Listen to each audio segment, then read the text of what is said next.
management. We'll have answer the question later on.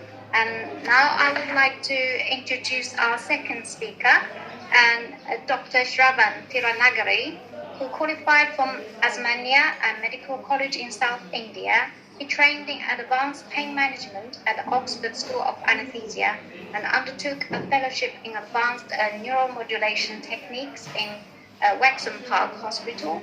He's currently a consultant in anesthesia and pain medicine in East and North Hertfordshire NHS Trust.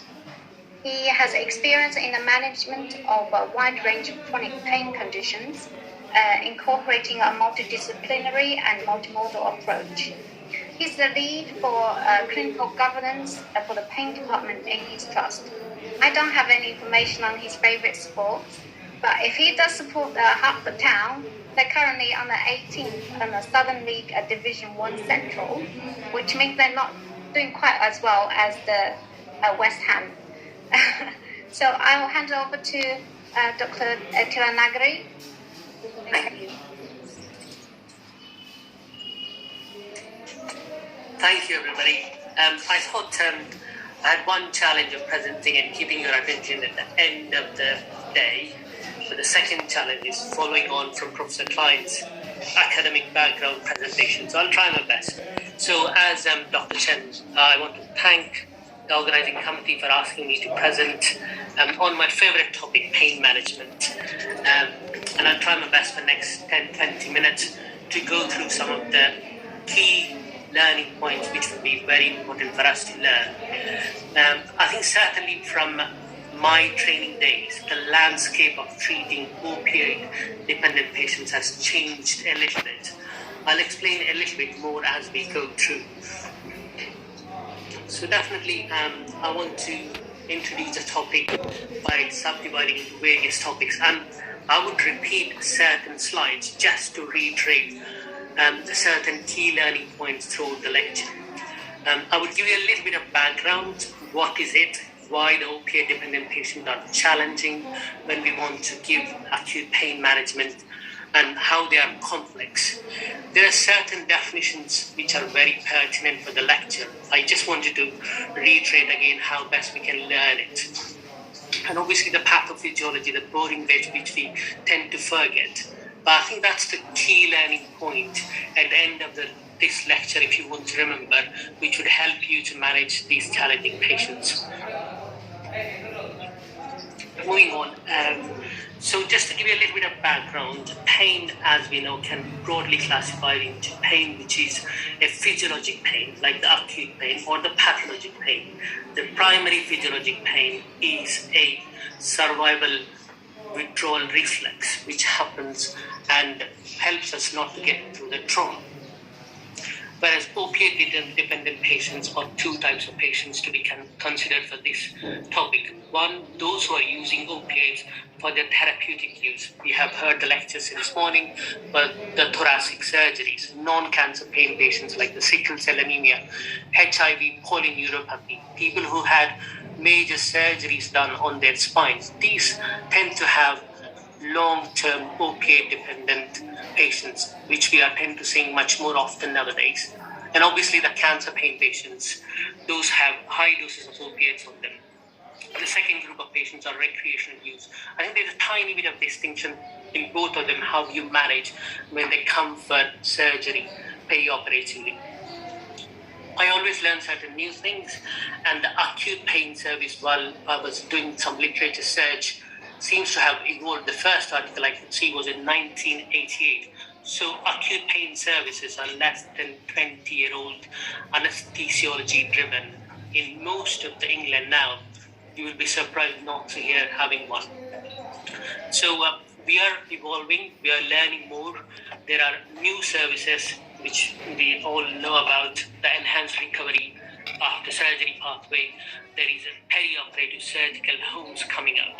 This all reiterates why acute pain treatment is very important. And there was a study in Lancet. We are doing more surgeries compared to what we were doing in 2004.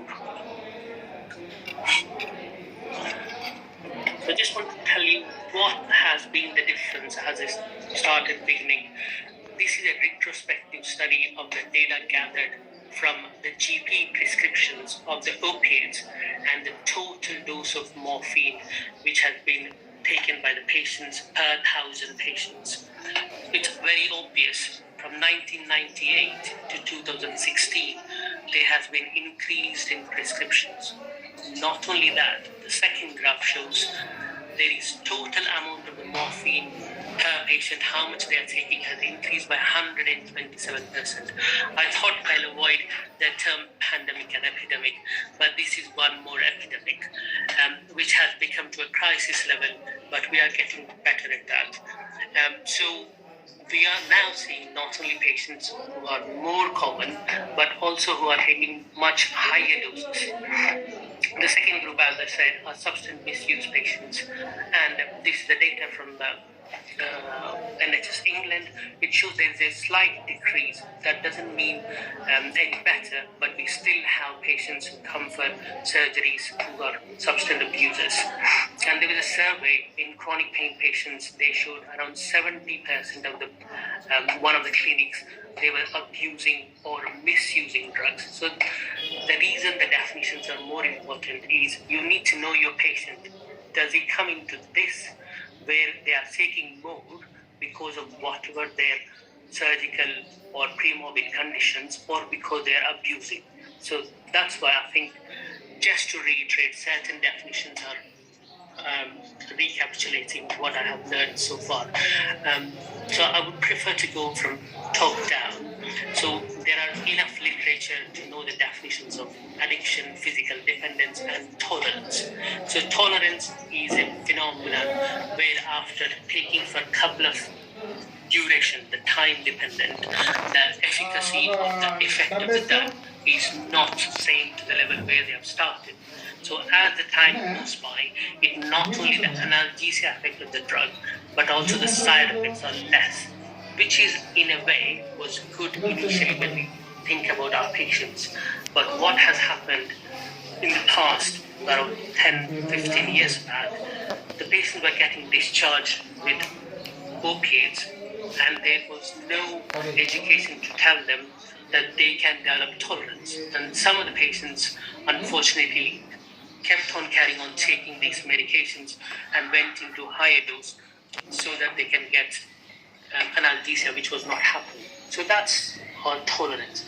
What is physical dependence? Is a physical state. It's a neuropharmacological state where if you suddenly withdraw the drug or give an antagonist, like decreased blood levels, which can happen in these patients, can give rise to withdrawal effects of the normal physiological effects which we see from these drugs.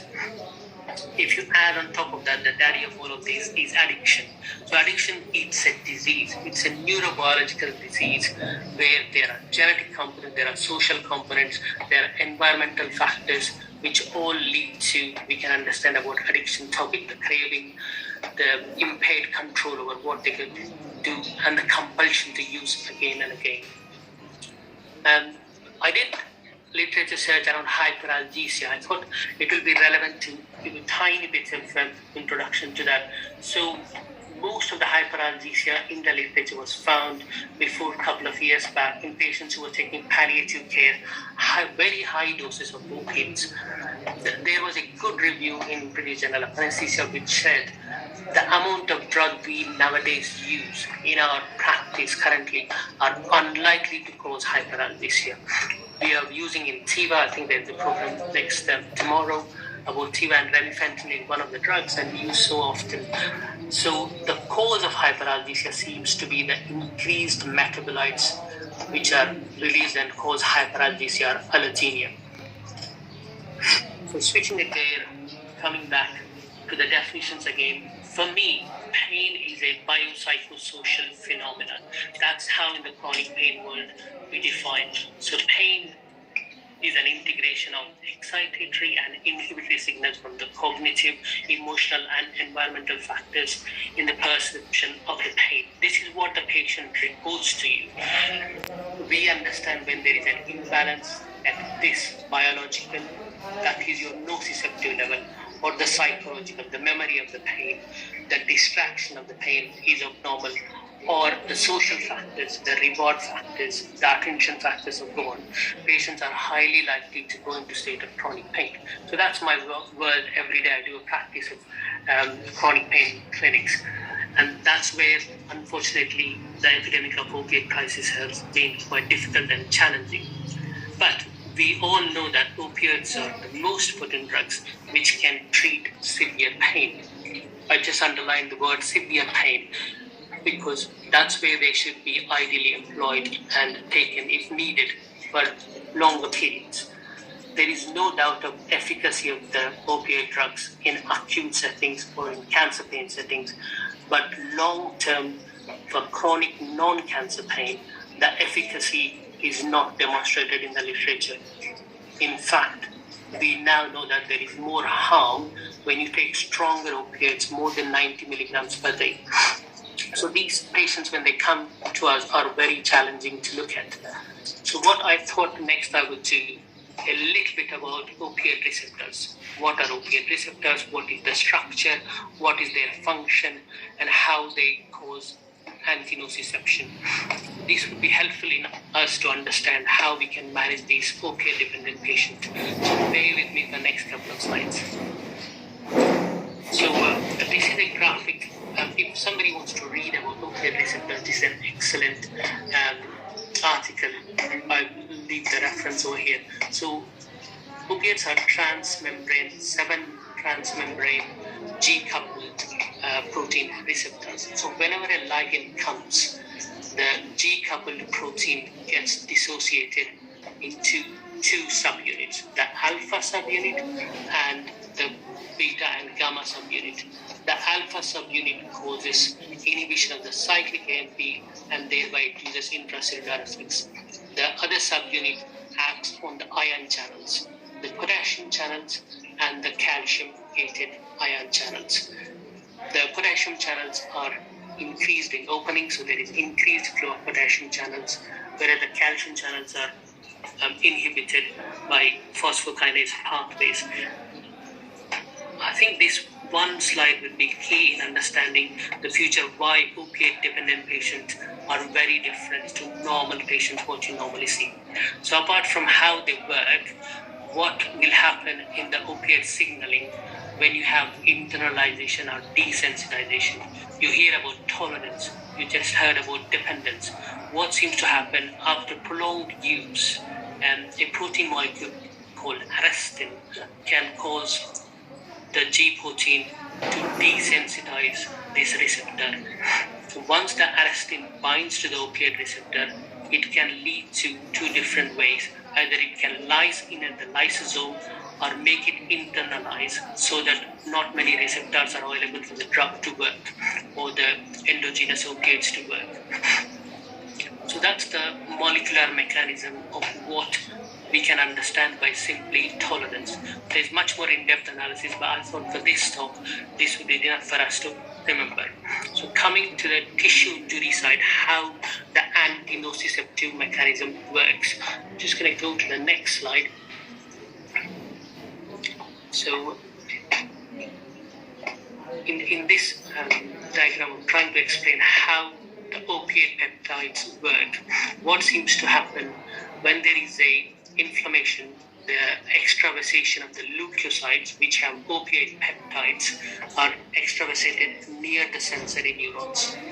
The different opioid peptides are activated again by stress, the CRP receptors, interleukins, and the noradrenaline from the sympathetic ganglions. These all can activate your leukocyte opioid peptides. The opioid peptide release then gets activated and acts on your opioid receptor, which I showed just before. So that opioid peptide acts on your ligand and causes all the changes which we just heard. The opioid receptor is normally prepared in the dorsal root ganglion and it gets transported to the microtubules, and there is more expression wherever there is increased inflammation at the sensory neurons. These are the studies, and they have been done in all the rat models, neuropathic models, and different pain models. The opioid receptor also transported internally towards the central nervous system. So you might find where there is repeated inflammation, increased opioid receptors locally in the spinal cord. This is a slide of the neurocortical matrix different connection which we currently understand. It is an evolving field. That's why I like about chronic pain. We're still learning where are the opioid receptors, how they work, and what seems to happen. So once the opioid antinociception happens, they travel along your spinal cord, rostral medulla, thalamus, and then it gets expressed along your primary sensory cortex, your prefrontal cortex, amygdala, and your insula. These are all called pain matrix, which is where opioids are present. I just want to show one more excellent paper by Professor Lee. What they have done, they looked at in vivo of mu receptors where they are present. If you look at this slide, the radio-labeled carfentanil has highlighted where all opioid receptors are.